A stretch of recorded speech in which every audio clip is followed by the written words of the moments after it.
আসসালামু আলাইকুম। আশা করি আপনারা সবাই অনেক অনেক ভালো আছেন। আমাদের এসএসসির স্টুডেন্টদের জন্য বাংলাদেশ ও বিশ্ব পরিচয় বইয়ের পঞ্চম অধ্যায়ের ক্লাস আজকে উপস্থিত করছি। তো আমাদের এই অধ্যায়ে হচ্ছে বাংলাদেশের নদ নদী ও প্রাকৃতিক সম্পদ সম্পর্কে বিভিন্ন আলোচনা রয়েছে। সেই অধ্যায়ের মূল কথাগুলো কিন্তু এখানে তুলে ধরা হচ্ছে। বাংলাদেশ একটি নদীমাতৃক দেশ। অসংখ্য নদ নদী উত্তরের হিমালয় ও ভারতের পাহাড়ি অঞ্চল থেকে বাংলাদেশ ভূখণ্ডে নেমে এসেছে। বর্তমানে ছোট বড় মিলিয়ে বাংলাদেশে প্রায় ৭০০ নদী আছে। এগুলোর আয়তন দৈর্ঘ্যে ২২,১৫৫ কিলোমিটার। ৭০০ নদী।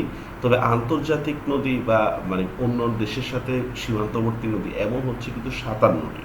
আর ৭০০ নদী হচ্ছে ছোট বড় মিলিয়ে। এখন যেই নদীগুলোর কথা আমাদের বইয়ে রয়েছে, পদ্মা, এর অপর নাম হচ্ছে ভারতের উত্তরবঙ্গে গঙ্গা নামে পরিচিত। উৎপত্তিস্থল হিমালয়ের গাঙ্গোত্রী হিমবাহ। প্রবেশস্থল হচ্ছে রাজশাহী। মিলনস্থল যমুনায় যখন পদ্মার মিলনস্থল হয়েছে সেটাকে বলা হয় গোয়ালন্দ। আর মেঘনায় হচ্ছে চাঁদপুর। আর দেখেন শাখা নদী হচ্ছে ভাগীরথী, কপোতাক্ষ, ভৈরব, আড়িয়ালখা ইত্যাদি। তো পদ্মা সম্পর্কে একটা তথ্য, যে পদ্মা নদী বরিশাল ও নোয়াখালী জেলা অতিক্রম করে বঙ্গোপসাগরে পতিত হয়েছে। পদ্মা বিধৌত অঞ্চলের আয়তন ৩৪,১৮৮ বর্গ কিলোমিটার। আরও মজার বিষয় হচ্ছে পদ্মায় কিন্তু সবচেয়ে ভাঙন প্রবণ নদী মেঘনা। বরাক আসামের হচ্ছে এটা বরাক নামে পরিচিত ইন্ডিয়ায়। আসামের নাগামণিপুরের দক্ষিণে লুসাই পাহাড়ের উৎপত্তিস্থল। প্রবেশস্থল বাংলাদেশের সুনামগঞ্জ। আর মিলনস্থল পুরাতন ব্রহ্মপুত্র আপনারা জানেন যে ১৭৮৭ সালে ব্রহ্মপুত্র নদীর গতিপথ পরিবর্তন হয়েছে। পুরাতন ব্রহ্মপুত্র এটা ভৈরব বাজার স্থানে হচ্ছে মিলেছে। আর পদ্মার সাথে মিলেছে চাঁদপুরে। শাখা নদী তিতাস, গোমতী, প্লাবন ও পলিমাটির উর্বরতা বৃদ্ধি করে হচ্ছে মেঘনার পানি প্লাবন ও পলিমাটি বৃদ্ধিতে সাহায্য করে। বাংলাদেশের বৃহত্তম নদী কিন্তু মেঘনা। কর্ণফুলী, এর উৎপত্তিস্থল মিজোরামের লুসাই পাহাড়, চট্টগ্রাম দিয়ে প্রবেশ করেছে। আর এর উপনদী হচ্ছে কাপ্তাই, হালদা। দক্ষিণ পূর্বাঞ্চলের প্রধান নদী চট্টগ্রাম অঞ্চলের। চট্টগ্রাম সমুদ্র বন্দর কর্ণফুলী নদীর তীরে অবস্থিত। এর তীরেই হচ্ছে জলবিদ্যুৎ কেন্দ্র অবস্থিত। ব্রহ্মপুত্র, এর উৎপত্তি তিব্বতের মানস সরোবরে কুড়িগ্রাম দিয়ে প্রবেশ করেছে। উপনদী ধরলা ও তিস্তা।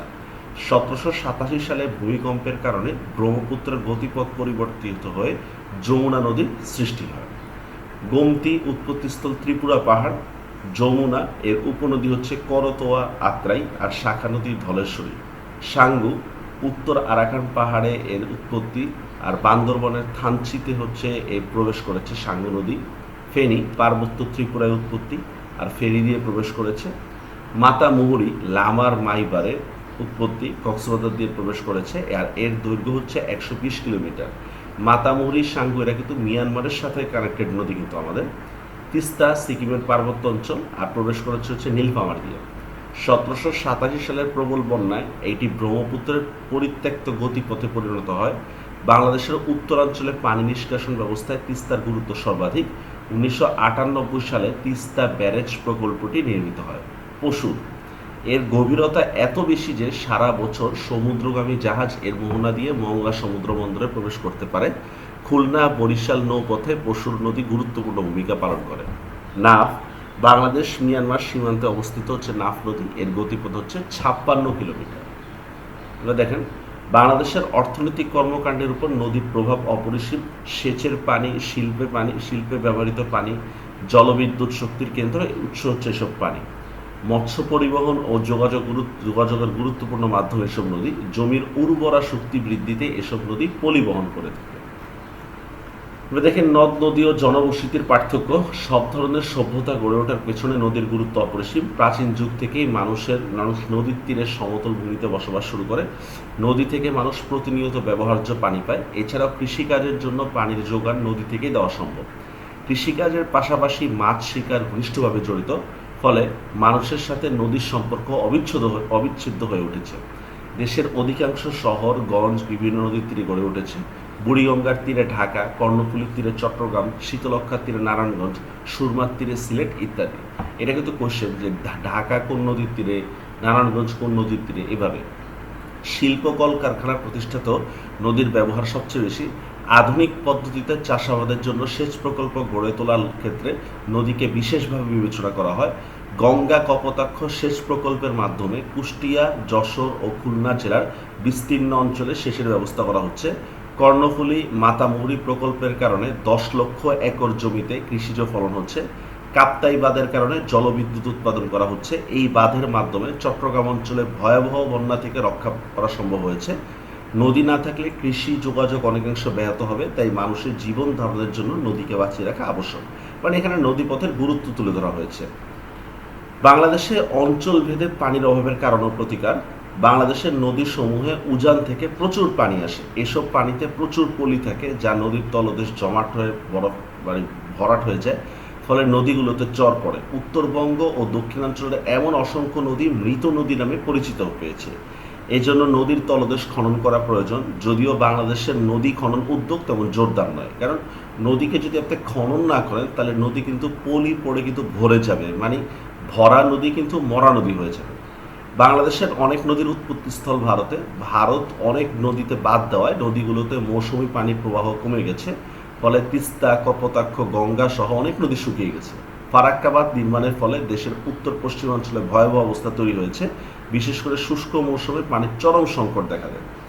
সেচ সহ নানা কাজে নদী থেকে প্রচুর পানি উত্তোলন করার ফলে মূল নদীতেই পানি আশঙ্কাজনকভাবে কমে গেছে। অপরিকল্পিতভাবে নদীর উপর ব্রিজ, কালভার্ট, বাঁধ নির্মাণের ফলে অনেক নদী শুকিয়ে যাচ্ছে। নদীর পানি শুকিয়ে যাওয়ায় নদী তীরবর্তী লোকেরা অন্যত্র চলে যাচ্ছে। শুষ্ক মৌসুমে নদীর পানি শুকিয়ে গেলে মাছের অভাব দেখা দেয়। নদীকে কেন্দ্র করে জীবিকা অর্জনকারী লোকদের জীবনে সংকট দেখা দেয়, পরিবেশের ক্ষতি হয়। এবার দেখেন নদীপথের গুরুত্ব। যাতায়াতের দিকে নদীসমূহ যাত্রী পরিবহন সেবায় বড় ধরনের ভূমিকা পালন করে। নদীপথকে সবচেয়ে আরামদায়ক পথ মনে করা হয়। নদীপথের দৈর্ঘ্য ৯,৮৩৩ কিলোমিটার। এর মধ্যে ৩,৮৬৫ কিলোমিটার পথে সারা বছর নৌ চলাচল করে। মানে বর্ষা শুধু না, বর্ষায় তো সব সময় সব স্থানে হচ্ছে নদী চলাচল আছে, মানে শীতের মৌসুমেও হচ্ছে নৌ চলাচল করে। দেশের সরকারি বেসরকারি সংস্থা এসব পরিবহনের দায়িত্ব পালন করতেছে। এরই প্রেক্ষিতে 1958 সালে বাংলাদেশ অভ্যন্তরীণ নৌ পরিবহন কর্তৃপক্ষ, মানে BIWTA গঠিত হয়েছে। জনস্বার্থে এই সংস্থা নানা ধরনের যাত্রীবাহী জলযানের ব্যবস্থা করে থাকে। নদীপথে যাতায়াত খরচ বেশ কম। জলবিদ্যুৎ। নদী ও জলপ্রপাতের পানির বেগ ব্যবহার করে টারবাইন যন্ত্রের সাহায্যে জলবিদ্যুৎ উৎপাদন করা হয়। এটি নবায়নযোগ্য শক্তি সম্পদ। পার্বত্য চট্টগ্রামের কাপ্তাই নামক স্থানে কর্ণফুলী নদীর গতিপথ বাদ দিয়ে পাকিস্তান আমলে প্রথম জলবিদ্যুৎ উৎপাদন শুরু হয়। সবচেয়ে কম খরচে এই বিদ্যুৎ উৎপাদন করা হয়। তেল, গ্যাস ও পারমাণবিক চুল্লি ব্যবহারের মাধ্যমে যে বিদ্যুৎ উৎপাদন করা হয় তার খরচের তুলনায় এর তুলনামূলক অনেক মানে তেল, গ্যাস বিদ্যুতের খরচ অনেক বেশি। জলবিদ্যুৎ প্রকল্প বাংলাদেশের জন্য বেশ লাভজনক, তবে যে ধরনের পাহাড়ি নদী থেকে জলবিদ্যুৎ উৎপাদন করা হয় সেরকম পাহাড় ও নদী বাংলাদেশে বেশি নেই, ফলে জলবিদ্যুৎ উৎপাদনের সুযোগ কম। বাণিজ্যের দিক থেকে যদি আমরা বলি, দেশের মোট বাণিজ্যের 75% আভ্যন্তরীণ নৌপথে আনা নেওয়া করা হয়। 1972 সালে বাংলাদেশ শিপিং কর্পোরেশন প্রতিষ্ঠানের মাধ্যমে নদীপথকে বাণিজ্যিক প্রাতিষ্ঠানিক রূপ দেওয়া হয়। প্রায় সব নদীপথে লক্ষ লক্ষ টন মালামাল পরিবহন হয়ে থাকে। বর্ষাকালে অধিকাংশ পণ্যই নৌপথে পরিবহন করা হয়, তবে শুষ্ক মৌসুমে নদীর নাব্য হ্রাস পাওয়ায় কোনো কোনো নদীতে জাহাজ চলাচল সীমিত হয়ে আসতেছে। এবার দেখেন বাংলাদেশের প্রাকৃতিক সম্পদ। প্রকৃতি থেকে প্রাপ্ত সম্পদকে প্রাকৃতিক সম্পদ বলে। মাটি, পানি, বনভূমি, সৌরতাপ, খনিজ ইত্যাদি। বাংলাদেশ সহ দক্ষিণ এশিয়ার দেশ ভারত, মিয়ানমার ও নেপালে প্রাকৃতিক সম্পদ প্রায় একই রকম। কৃষিজ সম্পদ। নেপাল, ভারত, বাংলাদেশ ও মিয়ানমার বৈশিষ্ট্যের দিক থেকে কৃষি প্রধান দেশ। এই অঞ্চলের ভূপ্রকৃতি, জলবায়ু, মাটি, নদী ইত্যাদির উপর নির্ভর করে এখানকার কৃষকরা কৃষিজ সম্পদ উৎপাদন করে থাকে। কৃষি উৎপাদনে একটি সুনির্দিষ্ট তাপমাত্রা ও বৃষ্টিপাতের দরকার। বাংলাদেশের ধান, আলু ও পাটের উৎপাদন ব্যাপক পরিমাণে হয়। বাংলাদেশের উত্তর পূর্বাঞ্চলে পাহাড়ে চা উৎপাদিত হয়। এসব অঞ্চলে কৃষি পণ্য উৎপাদনের পেছনে মাটির গুণাগুণ গুরুত্বপূর্ণ ভূমিকা পালন করে থাকে। ভারত ও মিয়ানমারে তুলা, চা, মরিচ ইত্যাদির ফলন ভালো। বনজ সম্পদ। জলবায়ুগত অবস্থার সাথে বনজ সম্পদের সম্পর্ক খুব ঘনিষ্ঠ হয়ে উঠেছে। উষ্ণ ও আর্দ্র জলবায়ু অঞ্চলে সারা বছর প্রচুর বৃষ্টি হয় বলে সেখানে নিবিড় ও বড় বড় অরণ্য গড়ে উঠেছে। বাংলাদেশের পার্বত্য চট্টগ্রাম, ভারতের পূর্বাঞ্চল ও মিয়ানমারের উত্তরাঞ্চলে চিরহরিত অরণ্য সৃষ্টি হয়েছে। মৎস্য সম্পদ। নদী, নালা, খালবিল ভরপুর থাকায় বাংলাদেশ মৎস্য সম্পদে পূর্ণ একটি দেশ। বঙ্গোপসাগরে মাছের ভান্ডার আছে। মিয়ানমার ও ভারতে প্রচুর মাছ পাওয়া যায়। খনিজ সম্পদ।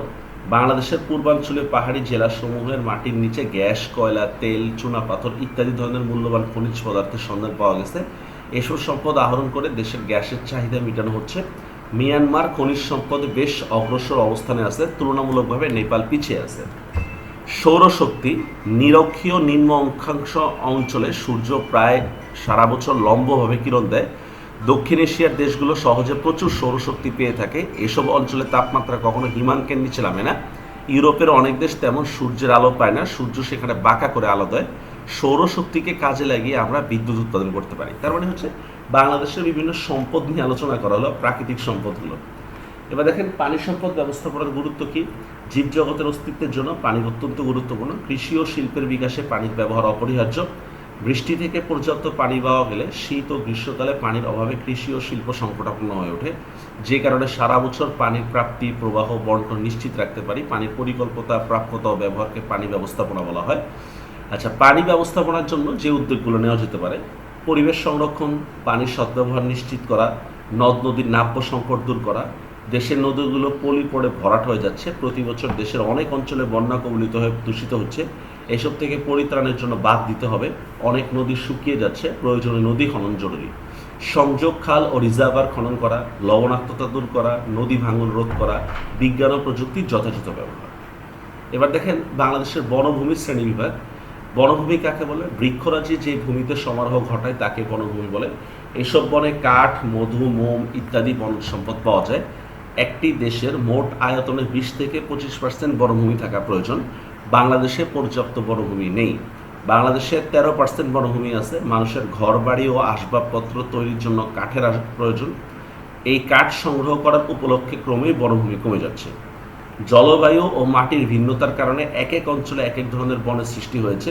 বাংলাদেশের বনভূমিকে 4টি ভাগে ভাগ করা যায়: চট্টগ্রামের বনাঞ্চল, সিলেটের বন, সুন্দরবন ও ঢাকা টাঙ্গাইল অঞ্চলের বনভূমি। উদ্ভিদের বৈশিষ্ট্য অনুসারেও বনাঞ্চলের বিভিন্ন শ্রেণী বিভাগ করা যায়, যথা ক্রান্তীয় চিরহরিত ও পত্রপতনশীল বনভূমি। বাংলাদেশের দক্ষিণ পূর্ব, উত্তর পূর্ব অংশের পাহাড়ি অঞ্চলে এমন বনভূমি দেখা যায় মূলত উষ্ণ ও আর্দ্রভূমির কিছু এলাকা জুড়ে বিভিন্ন প্রজাতির গাছপালা, তরুলতা ও গুল্ম জন্মে থাকে। এসব গাছের পাতা একত্রে ফোটেও না, আবার ঝরেও না, এই জন্য বলা হয় ক্রান্তীয় চিরহরিত। ফলে সারা বছর বনগুলো সবুজ থাকে, যে কারণে এসব বনভূমিকে চিরহরিত বনভূমি বলা হয়। পার্বত্য চট্টগ্রাম ও সিলেট অঞ্চলে এমন বনভূমি দেখা যায়। এই বনভূমি প্রায় 14,000 বর্গ কিলোমিটার। ময়না, মেহগড়ি, জারুল, গর্জন এই বনভূমির উল্লেখযোগ্য গাছ। সিলেটের পাহাড়ে প্রচুর বাঁশ জন্মে। পার্বত্য চট্টগ্রাম ও সিলেটের আবার চাষ হয়। এগুলো সব কিন্তু গুরুত্বপূর্ণ অবজেক্টিভ। ক্রান্তীয় পাতাঝরা বা পত্রপতনশীল বনভূমি। ময়মনসিংহ, টাঙ্গাইল, গাজীপুর অঞ্চলে বনভূমি দেখা যায়। এই ধরনের বনভূমিতে শীতকালে গাছের পাতা সম্পূর্ণরূপে ঝরে যায়। শাল ও গজারি ছাড়াও এই অঞ্চলে কড়াই, বহড়া, কাঁঠাল, নিম ইত্যাদি গাছ জন্মে। শাল গাছ এই বনের প্রধান বৃক্ষ বলে একে শালবনও বলা হয়। ময়মনসিংহ, টাঙ্গাইল ও গাজীপুরে এই বনভূমি মধুপুর ভাওয়াল বনভূমি নামে পরিচিত। দিনাজপুরে এটি বরেন্দ্র বনভূমি নামে পরিচিত। স্রোতজ ম্যানগ্রোভ বা গরান বনভূমি। খুলনা, নোয়াখালী ও চট্টগ্রাম জেলার উপকূলে জোয়ার ভাটার লোনা ভেজা মাটিতে যেসব উদ্ভিদ জন্মায় তাদের স্রোতজ বা গরান বনভূমি বলা হয়। প্রধানত সুন্দরবনে এসব উদ্ভিদ বেশি জন্মে। সুন্দরী, গেওয়া, পশুর, ধুন্দল, গোলপাতা ইত্যাদি বৃক্ষ এই বনভূমির অন্তর্গত। বাংলাদেশে মোট 4,192 বর্গ কিলোমিটার স্রোতজ বনভূমি রয়েছে। বাংলাদেশ অর্থনৈতিক উন্নতিতে প্রাকৃতিক সম্পদের গুরুত্ব অপরিসীম, তাই এসব সম্পদের যথাযথ ব্যবহার ও সংরক্ষণ আবশ্যক। তো এখানে পঞ্চম চ্যাপ্টার যে বিশাল চ্যাপ্টারটা রয়েছে, এই বিশাল চ্যাপ্টারটাই কিন্তু হচ্ছে আমরা মাত্র 4 পৃষ্ঠায় তুলে ধরেছি। আশা করি আপনারা উপকৃত হবেন। আর এখানে কিন্তু গুরুত্বপূর্ণ অবজেক্টিভগুলো দেওয়া আছে। আরেকটা কথা বলে রাখি, আমাদের ইন্টার কিংবা এসএসসির জন্য আমাদের কিন্তু আরেকটা চ্যানেল আছে, এই যে অনুশীলন নামে একটা চ্যানেল আছে। অনেকেই বলতেছেন স্যার এসএসসির বই দেন না কেন? এই দেখেন শব্দ শুদ্ধিকরণ, পারিভাষিক শব্দ, তারপরে দেখেন এইচএসসি সমাস, তারপরে এই যে বিভিন্ন ইতিহাস, এছাড়াও বাংলা ফার্স্ট পেপার, পদ্মা কবিতা, ছবি কবিতা, এই দেখেন এখানেও এই চ্যানেলটাও কিন্তু বেশ সমৃদ্ধ। তো আপনারা এই চ্যানেলের সাথেও থাকবেন। এখানে গুরুত্বপূর্ণ অনেক ভিডিও দেওয়া হয়, মানে আগের চ্যানেলের ভিডিওগুলো হচ্ছে মানে সংশোধিত করে এই চ্যানেলে কিন্তু দেওয়া হচ্ছে। তো সুতরাং হচ্ছে এই চ্যানেলটা সাবস্ক্রাইব করে রাখবেন, অনুশীলন চ্যানেলটির নাম। আর ভিডিওটি যদি ভালো লেগে থাকে তাহলে অবশ্যই অন্যদের সাথে শেয়ার করবেন। সবাই ভালো থাকবেন। আল্লাহ হাফেজ।